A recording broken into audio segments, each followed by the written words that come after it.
In this video, I'm going to show you how to test an ion generator, and once you've got that tested, your static grass applicator. This will use a particular ion generator, but you can use this to test any anion generator and static grass applicator that you have. Static grass applicators take many forms. Here you see the inside of a kit, very easy to make, with the anion generator installed. And then this shows you a very simple static grass applicator. Use this on anything that you make. We will start by using a test board. This is the test board that I use to test anion generators myself before I ship them to customers. It's very simple, but it's very useful to show how this is done. The power supply that I'll be using is a 10-volt DC battery that I connect via a couple battery clips. I set up by adding some static grass to a metal pan of some form. Here I'm just using a jar top with some 8mm static grass. I connect the battery to the input leads of the static grass applicator, and I hold the output of the anion generator with a pair of insulated pliers. I don't want to get zapped.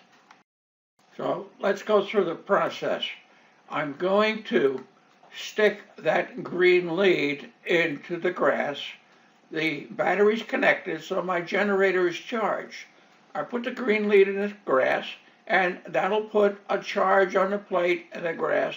Then I'm going to hold the output side of the generator in that grass. What will happen is the grass will stick to the negative side of that anion generator. I'm going to show you a picture, a little better close-up. But when you see that grass sticking to that green lead or negative part of your generator, you know your generator is working. Here you can see the grass better. If you don't see this grass sticking, check your connections. Sometimes making the connection between the battery clip and your generator is hard to make. And if you still work that a couple times and you don't see it, call your supplier. You may have a problem. This test board is wired just the way you would wire any static grass applicator. So I'll use it. It's easy to see, easy to use, and you can use this as a guide when you test your own unit. You don't have to make a test board. Just use the same connections on your applicator. Connect to the output, connect to the input, go around the switch. Watch and you'll see. In this next step now, we will connect our output leads, and we'll still use the battery. We're still bypassing the switch. We're going to go to the output leads, and then we'll go over to a pan with some grass in it, and we'll check the grass. Over here, I still have my battery connection. I'll go ahead and hook up the battery. So the generator is now charged. We come over here to the pan and adjust this camera if I can. This devil thing is tight. Okay, we've adjusted the camera. Let's zoom in a little bit. And I'll come over with my applicator strainer, and you can see the grass pull up. See how nice that is? Let me see if I can even bring that in closer. Look at that.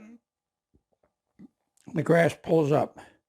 We know the generator is good. We know the wiring is good. And notice how well that pulls. You really don't have to go beyond using a simple battery. Let me make some adjustments here a second with the camera so it's easier to see. This is all we need, a battery. And that's it.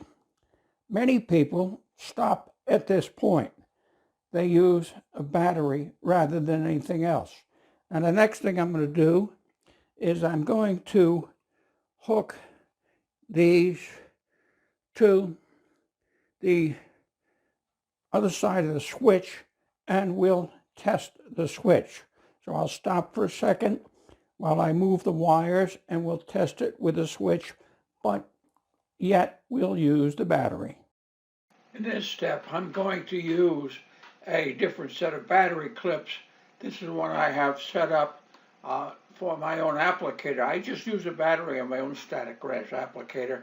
So I have the banana clips on them. I don't have to have a power supply. Very easy to use. All right, now what I've done is I've got my battery hooked up with another set of battery connectors. This one I have the banana clips on, make it easy. And I'm going to go through this switch. It's an old switch I have. And I'll go over to my grass, and I've got my strainer. Now, this is the way I normally test these generators before we send them to customers. I'll just hook up here. I leave the battery in the middle of the board and set my grass up. Let's go over, look at the pan, and move this a little bit. What I'm going to do is turn on the switch. All right, so generator's powered up. I go over here and let me zoom this in a bit and adjust the camera a little bit, and notice the pull. So what have I done? Nothing to write home about. What I've done is I've proven that if I come back over here, shrink it again, you turn it off so I don't zap myself. This thing is, it's 15,000 kilovolts. You get bitten, man. What have I done? I've now tested my circuitry through the switch. Now, I'll normally use a different switch, but since this is my test board, it makes no difference. I had an old switch I took out of a vacuum cleaner, and I used it here, convenient, cheap. That's all you have to do, and all you have to use is a battery. Now, many people will stay right here. Makes it very convenient. You don't have to use a wall wart. Now, the next step would be, and I'm not going to waste your time because you can figure out how to do it yourself, now that you've seen that, is I'll replace battery clips with the wall wart. The wall wart can be some grief sometimes because some wall warts will have an AC component to the DC output, which will cause your generator to go fizz pop, burn it out.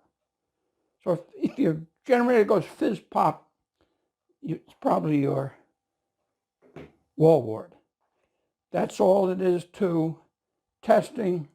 So remind you, first we tested that the generator worked, then we put it to the output and tested that, and then we put it on the pieces and tested that.